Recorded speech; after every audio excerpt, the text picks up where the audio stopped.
Helicopter দিয়ে গুলি করছিল আবার এক হাত দূরে পড়ছে, আমার থেকে এক হাত দূরে পড়ছিল। আমি আল্লাহর রহমত বাঁচে গেছি, আল্লাহ রাব্বুল আলামিন আমাকে রক্ষা করছে। আপনার কাছে জানতে চাইবো যে 18 এবং 19 তারিখে সড়ক পরিবহন সেতু মন্ত্রণালয় কিন্তু আগুন লাগিয়ে দেয় দুষ্কৃতিকারীরা, এবং আপনি সরাসরি কি দেখেছিলেন সেদিন? আমি 18 তারিখে অসুস্থ অবস্থায় হাসপাতালে ছিলাম। আমার দুটোতে ডিউটি ছিল, আমি ডিউটি করতে পারিনি। তবে আমি 3:30 4টার সময় শুনছি যে আমাদের অফিস অ্যাটাক করছে এবং 4:30 5টার দিকে আগুন লাগিয়ে দিয়েছে।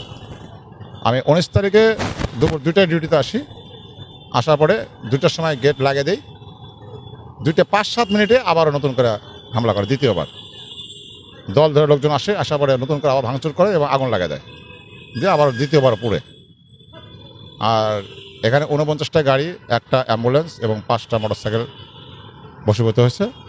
তো অফিসের ভিতরেও আগুন লেগে দেয়। অফিসের অনেক সরঞ্জাম নষ্ট হয়েছে, কাগজপত্র নষ্ট হয়েছে, যা সংস্কার করতে বহুত সময়ের ব্যাপার এবং অনেক ক্ষতি প্রেক্ষাপট।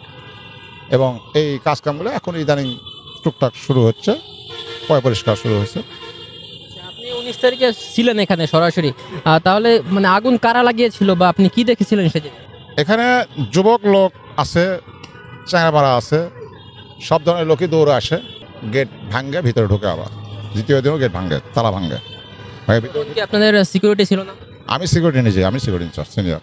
আমি যখন সবাই আসছে তখন আমি দৌড় দিয়ে দেয়াল টপকে পার হয়ে গেছি, ওই পারে ছিলাম। এইভাবে আগুন লাগিয়ে দিচ্ছে দ্বিতীয়বার। ওই বিল্ডিং থেকে পানি দিয়ে, পাইপ দিয়ে পানি দিয়ে আমরা এসে আগুন নিবেছি, নিবে না পরে আসছি। আসার পরে এখানে দাঁড়াইছি, হেলিকপ্টার দিয়ে গুলি করছিল আবার এক হাত দূরে পড়ছে, আমার থেকে এক হাত দূরে পড়ছিল। আমি আল্লাহর রহমত বাঁচে গেছি, আল্লাহ রাব্বুল আলামিন আমাকে রক্ষা করছে। আমি এখানে নিরাপত্তা প্রহরী হিসেবে আছি কর্তৃপক্ষের। আর আমার বাসা এই পাশেই, অলরেজ গেটের পাশে। কত বছর যাবত এখানে আছেন? আমি 15 বছর যাবত আছি।